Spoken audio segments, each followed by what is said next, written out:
Assalamualaikum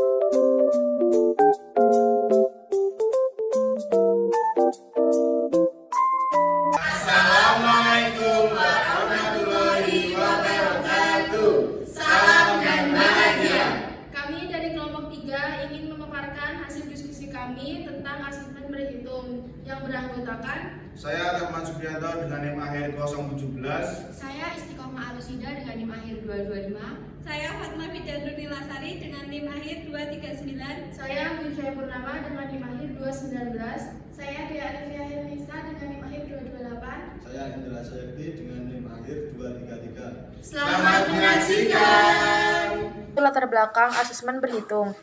Pembelajaran merupakan suatu proses yang bertujuan agar peserta didik dapat mencapai tujuan yang telah dirumuskan. Oleh sebab itu, tujuan pembelajaran harus sesuai dengan kebutuhan setiap individu. Karena kebutuhan setiap individu itu berbeda, maka perbedaan itu harus menjadi perhatian guru dalam proses pembelajaran. Proses pembelajaran yang harus diperhatikan yaitu perbedaan masing-masing individu, baik perbedaan kecerdasan, emosi, sosial, bahasa, lingkungan, dan sebagainya. Apabila dalam pembelajaran kurang memperhatikan perbedaan individunya, maka guru akan kesulitan untuk mengarahkan peserta didik untuk mencapai tujuan pembelajaran yang telah dirumuskan sebelumnya. Karena peserta didik tidak mendapatkan layanan pembelajaran yang sesuai dengan kemampuan atau potensinya. Tujuan utama dari asesmen berhitung yaitu untuk mengetahui tingkat penguasaan keterampilan kuantitatif maupun kualitatif sebagai upaya penyusunan pembelajaran yang tepat bagi siswa. Asesmen matematika merupakan suatu proses pengolahan data tentang penguasaan keterampilan matematika seorang siswa sebagai bahan dalam menyusun suatu program pembelajarannya. Asesmen yang dilakukan yaitu asesmen berhitung. Dengan asesmen ini dapat diketahui hambatan, kesulitan, serta kebutuhan belajar siswa, khususnya dalam bidang matematika, sehingga program pembelajarannya akan disesuaikan dengan apa yang dibutuhkan oleh siswa. Cara melakukan asesmen yaitu yang pertama, menentukan jenis dan format soal. Pilih jenis pertanyaan yang sesuai dengan tujuan asesmen seperti pilihan ganda, isian singkat, atau soal esai. Kemudian yang kedua, dengan mengembangkan kerangka asesmen.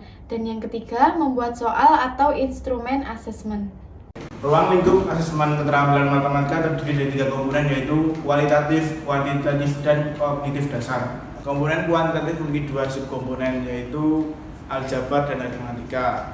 Untuk penjabaran materi yang pertama ada mengenal angka dan bilangan, kedua ada menghitung bilangan, dan yang ketiga ada melakukan operasi penjumlahan. Untuk subkomponen kedua yaitu geometri, ada penjabaran materi antara lain ada memahami bilangan datar, yang kedua ada memahami bidang ruang. Untuk subkomponen kedua yaitu geometri, ada penjabaran materi antara lain ada memahami bilangan datar, yang kedua ada memahami bidang ruang. Contoh soal kuantitatif yaitu sebagai berikut.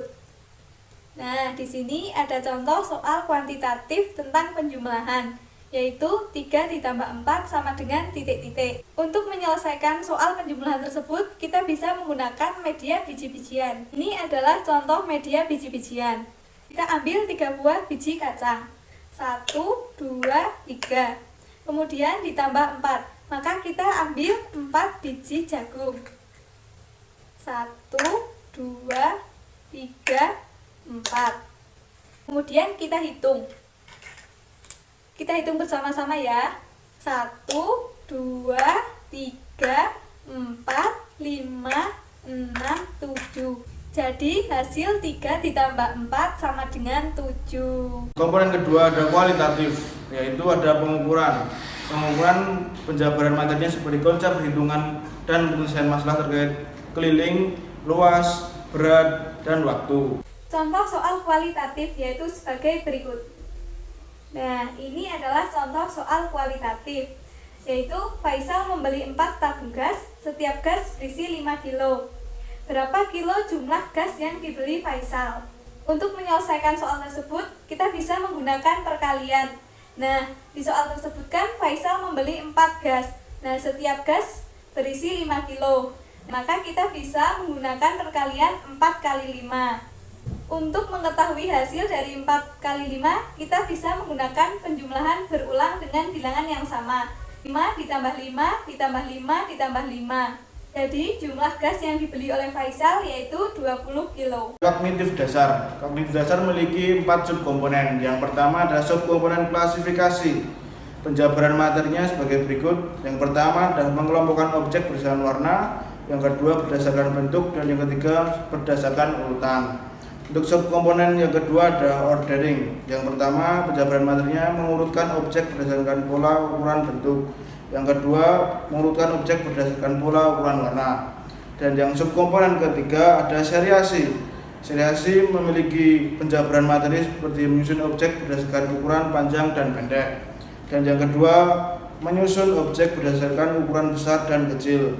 Subkomponen yang keempat ada korespondensi yang memiliki penjabaran materi seperti memahami nilai dari dua kelompok objek yang memiliki karakteristik yang berbeda tetapi memiliki nilai yang sama. Contoh soal kognitif dasar yaitu sebagai berikut. Nah, ini adalah contoh soal kognitif dasar, yaitu kelompokkanlah benda tersebut berdasarkan warna. Untuk menyelesaikan soal tersebut, kita harus mencermati warna-warnanya. Yang pertama, warna merah. Benda apa saja yang berwarna merah? Yaitu ada sepatu, topi, tas, dan kaos. Asesmen ini hanya akan bermakna jika guru mengetahui 1. Materi, 2. Program, ketiga, jenis keterampilan yang dikembangkan, dan keempat adalah tahap-tahap perkembangan si anak. Sekian dari